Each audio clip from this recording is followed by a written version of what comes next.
A British Chancellor of the Exchequer, Rachel Reeves, will deliver her highly anticipated budget statement tomorrow after months of speculation over how the government will plug a fiscal hole of nearly £30 billion, or that's just under $40 billion US. Stuart Smith filed this report for CNA from London. Christmas can't come soon enough for businesses in the UK. It's been a tough year, according to official statistics. High inflation, stagnant growth, and month after month of declining business confidence.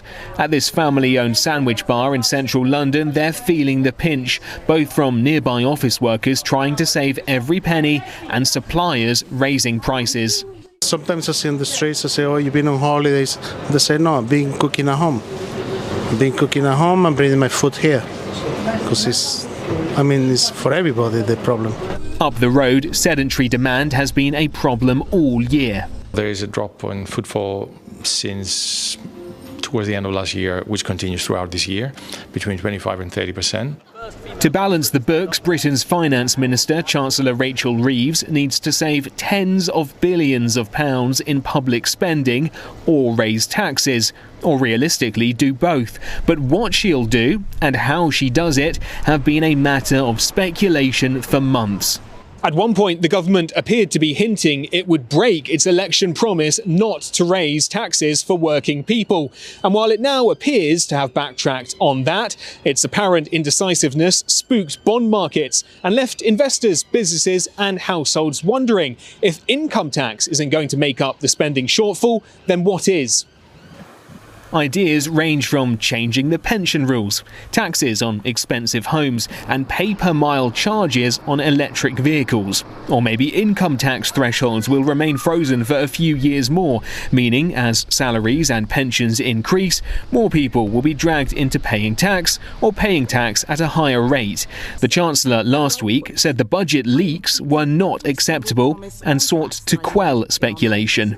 The priorities of that budget will be to tackle the cost of living, to get NHS waiting lists down and to reduce the national debt. But the rumours, leaks and speculation have led to accusations by opposition parties that the Labour-led government doesn't have a plan. Budget chaos is causing real anxiety. People aren't buying houses, businesses aren't hiring, and they are cancelling investment decisions. There's only so much the Chancellor can realistically change at such an annual review. The biggest costs, like the state pension and debt interest, have to be paid.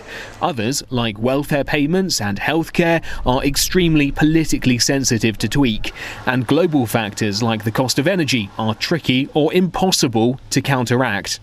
The government hasn't given any kind of those good news stories or feel-good stories of, there are better times coming around the corner. And if you constantly feel, yes, it's bad and it's going to get worse, that people might think, well, anything might be better than carrying on with where we are now. Which makes this an important moment in the economic and political calendar. Getting it right can create optimism after a tricky year for both households and businesses. Getting it wrong can crash the economy and severely tarnish the electorate's perception of the government at a time when its popularity is already low. The hard part for Rachel Reeves is that the £28 billion hole in public finances needs addressing. And with slow economic growth offering little hope of extra cash, politically painful choices appear unavoidable. For CNA, I'm Stuart Smith in London.